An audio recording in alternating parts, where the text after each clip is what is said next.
Thank you, and greetings to everybody. Peace be with you. May the words of our mouths and the thoughts of our hearts and the works of our hands always be acceptable in your sight, O Lord, our strength and our Redeemer. Amen. Thank you very much for inviting me today. Of course, I'm strictly speaking the Reverend Canon Councillor, because I'm the Reverend Canon forever, but I'm only a councillor as long as the people of Canning Town North elect me to be that. And of course, occasionally, if I'm in my clerical collar, I'm mistaken for a counsellor. And a gentleman came and saw me and talked long about a relationship with a lady, and in the end I was thinking of the people outside, and I thought, I have to say, I'm very sorry, can you tell me how you think I can help you? And he said, well, I was hoping for some emotional support. Sorry, wrong sort of counsellor. All I can do is about housing and things. But having been a counsellor now for nearly 6 years, last year I was invited by our mayor, Roxana Fiaz, who is a Muslim and a woman, obviously, to be her commissioner for Interfaith Dialogue. And that's a great honour. And we were just in a position of getting a really imaginative programme going this year when this whole thing kicked in. And of course, after the shock and the panic of buying toilet rolls and flour and goodness knows what, all sorts of things that we turned out we didn't need here in England, we began to think and reflect more theologically on the role of people of faith in this situation. So first of all, of course, there is the issue, is this something that God has done to us? Is this a punishment?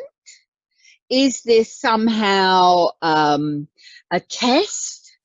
And particularly at the moment, we're reading in morning prayer the story of the Israelites when they were living in Egypt, and when, of course, God sent any number of plagues and things, but I don't think that's what God's like. I think that this is part of the human condition.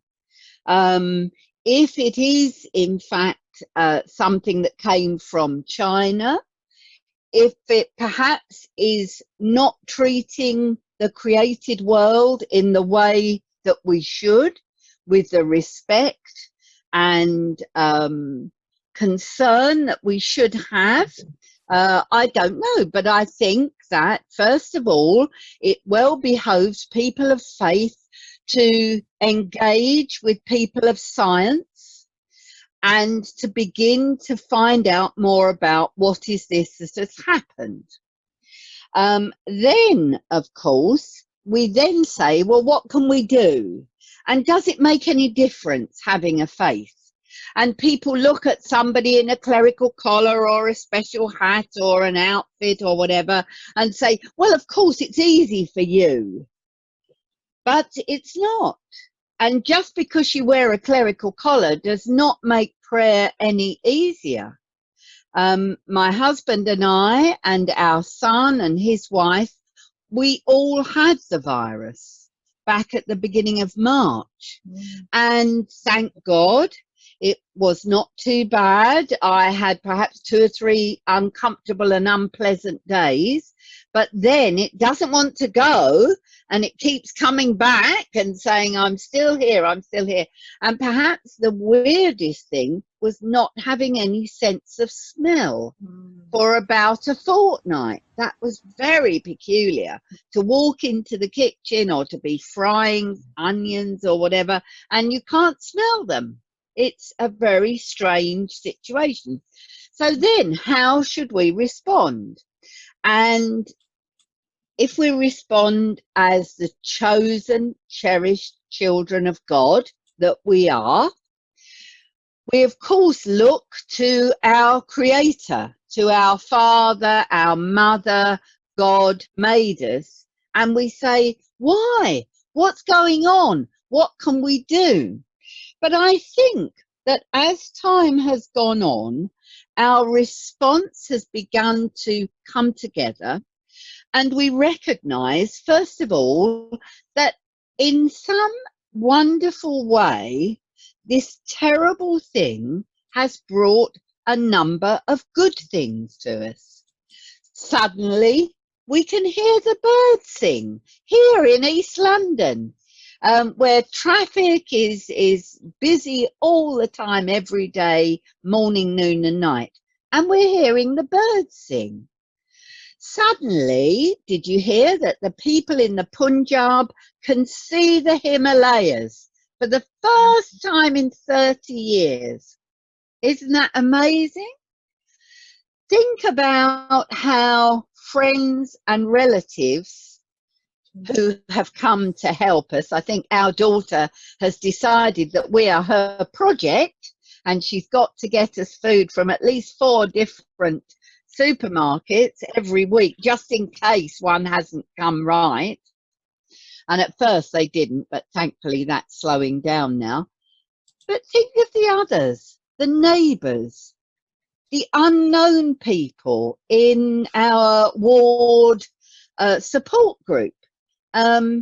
Somebody dropped a note through the door and said, we are available at number so-and-so. If you want any shopping, this is the number to phone. We will get you anything you want. A person put up on the group, the support group for this area where we live, and said, our oven has gone wrong, our cooker, we cannot cook anything. And it just happens that we've got a hob, and we were a portable one, and we were able to lend it. I've never met those people before, and hitherto I would not have been able to relate to them. But this has made that possible. Now, of course, we can't, on that sense, talk in the same way about our colleagues in the health service. And as a former nurse and a former chaplain to the hospital, I have to say that the work that they are doing is extraordinary and incredibly self-sacrificing. You know, that's 8 minutes if you could draw to a conclusion. Thank you, certainly. So, and then finally, what's the personal reflection? And to think of God, remember that Jesus said, there isn't a sparrow falls to the ground without God knows about it.